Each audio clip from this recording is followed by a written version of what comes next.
A'udzu billahi minasyaitonir rajim. Bismillahirrahmanirrahim. Assalamualaikum warahmatullahi wabarakatuh. Alhamdulillahirabbil alamin. Asyhadu an la ilaha illallah wa asyhadu anna Muhammadar Rasulullah. Allahumma shalli wa sallim ala sayyidina Muhammadin wa ala alihi wa ashabihi ajma'in. La haula wa la quwwata illa billahil aliyyil azim. Qalu subhanaka la ilma lana illa ma 'allamtana innaka antal alimul hakim. Rabbi shrah li sadri wa yassir li amri wahlul 'uqdatam min lisani yafqahu qawli. Rabbana zidna ilma warzuqna fahma waj'alna minas sholihin amin ya rabbal alamin. Alhamdulillah, dalam kesempatan ngaji usul fikih kali ini saya caklukakan melanjutkan ngaji usul fikih kita bab qiyas, yang mana dalam kesempatan kali ini ialah tentang syaratnya illah, syarat dari rukun qiyas illah. Baiklah, langsung saja kita lanjutkan ngaji kita. Semoga semakin dilimpahi barokah dan dikaruniai ilmu manfaat serta istiqomah, amin ya rabbal alamin. Bismillahirrahmanirrahim. Qala al-musannifu rahimahullahu ta'ala wa nafa'ana bihi bi'ulumihi wa amadana bi asrarihi wa anwarihi fid dharain amin. Wa syartu kulli illatin an tattarid fi kulli ma'lulatiha allati tarid. Wa syartu kulli illatin utawi syarate saben-saben illah iku an tattarida yen to kelaku apa illah fi kulli ma'lulatiha ing dalem saben-saben perkara kang den ilahi illah. Allati rupane ma'lulat taritu kang teka apa illah ai fiha ai fil ma'lulat. Bait ini menerangkan tentang syarat illah, ialah harus berlaku secara konsisten pada apapun yang diilahi oleh ilat tersebut, dalam maklulnya, perkara yang dimasuki oleh ilah tersebut. Wasyartu tsalitsu min syurutil qiyasi an takuna al-illatu muttaridatan fi kulli ma'lulatiha bihaitsu kullama wujidat al-awsaful mu'abbaru anha bil illati fi suratin wujidal hukmu. Syarat yang ketiga daripada syarat-syaratnya qiyas ialah hendaknya atau harus ilah tersebut berlaku secara konsisten di setiap maklulatnya. Maksudnya ialah di mana sifat-sifat yang dijadikan sebagai ilah pada suatu kasus itu ditemukan, maka hukum pun harus ditemukan. Jika ada sifat-sifat yang sudah dijadikan illah dalam suatu perkara atau suatu kasus, maka hukum pun harus ada. Gitu maksudnya. Jika ada illah, maka harus ada hukum. Kemudian kita lanjutkan. Lam taqid lafdhan wala ma'nan fala qiyasa fi dzatin tiqadin musjala. Lam taqid ora rusak, ora batal apa illah lafdhan ing dalam lafate wala maknan lan ora uga ing dalam maknane. Fala qiyasa mungko ora ono qiyas iku maujud fi dzatin tiqadin ing dalam illah kang rusak musjalan hale mutlak atau hale den tetepake ngoten iki saged. Maksudnya ialah illah tidak boleh rusak secara lafaz atau cacat secara lafaz maupun secara makna.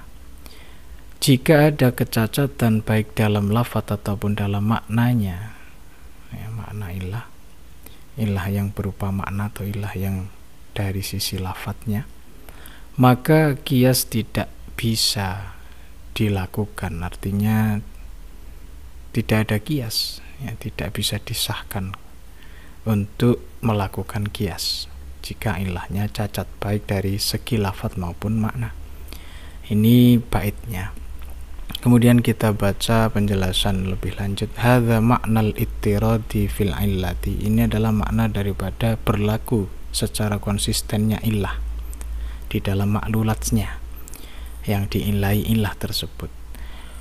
Wa haqiqatu dzalika annahu kullama wujidal hukmu wujidatil illatu.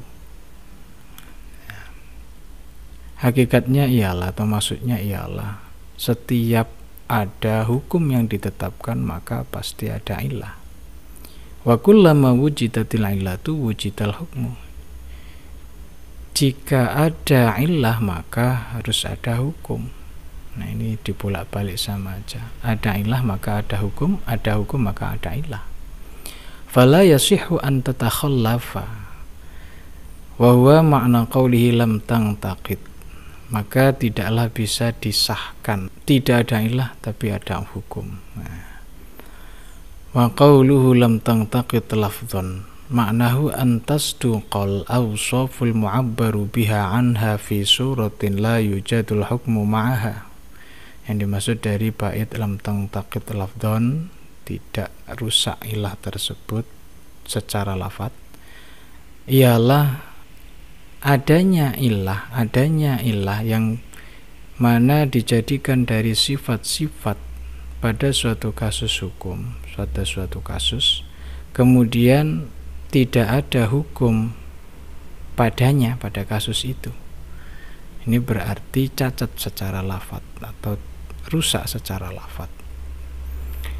Ada ilah tapi tanpa ada hukum gitu loh. Ya sama seperti tadi sebenarnya sudah kita jelaskan. Wa qawluhu wala ma'nan bi ayyu jadal ma'nal mu'allalu bihi wala yujadul hukmu fahina idzin la yasihul qiyasu. Adapun makna dari bait wala ma'nan adalah adanya ilah makna di dalam mu'allal tapi tidak ada hukum yang melekat padanya atau ditetapkan. Kalau terjadi kecacatan semacam ini baik lafzi maupun maknawi atau baik secara lafaz maupun makna, maka qiyas tidak sah, artinya rusak, artinya tidak bisa berlaku, tidak bisa diselenggarakan. Kita pahami lebih lanjut melalui contoh. Mithalul awwali wa huwa intiqadul illati lafdhun. Contoh yang pertama, pada kasus yang pertama adalah cacatnya atau rusaknya ilah secara lafaz. Al-qatlu bil muthaqqali yujibul qisasa kal qatli bil muhaddadi. Contoh kasusnya adalah pembunuhan dengan benda tumpul mewajibkan qisas seperti pembunuhan dengan benda tajam atau senjata tajam. Wal jami'u bainahuma al-qatlul amdu al-udwanu. Adapun titik yang mempertemukan kedua kasus ini, al-qatlu bil muthaqqal wal qatlu bil muhaddad, ini adalah beberapa sifat. Yang pertama pembunuhan, al-qatlu, al-amdu, kemudian ada unsur terencana atau disengaja.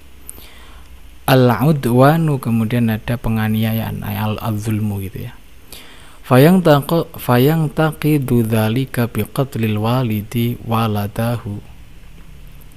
Maka hal tersebut, ilah lafat ini yang mana dibentuk dari beberapa sifat, sejumlah sifat, al-qatlu wal amdu wal udwan. Secara lafat kan ada pembunuhan, ada kesengajaan atau terencana, ada aniaya atau udwan. Di sini batal biqatlil walidi waladahu, dengan kasus pembunuhan yang dilakukan orang tua kepada anaknya. Fa innahu la yajibu bihi qisasun. Pembunuhan yang dilakukan orang tua kepada anaknya tidak mewajibkan qisas. Ma'annahu qatlun amdun udwanun atau qatlu amdin udwanin. Padahal di situ ada sifat-sifat yang dijadikan ilah. Yang pertama qatlun amdun, kemudian udwan. Contoh yang kedua, mithalul tsani wa huwa intiqadul illati maknan atau makna. Contoh yang kedua ialah illah makna yang cacat. Cacat pada illah atau rusak pada illah makna ini ayyuqala tajibuz zakatu fil mawashi litaf'i hajatil faqiri. Dicontohkan kasus wajibnya zakat pada ternak atau hewan ternak, binatang ternak, untuk membantu atau memberi pertolongan kebutuhan orang yang fakir. Fayang taqidu, jadi rusak hal ini dzalika biwujudi hadzal makna fil jauhari.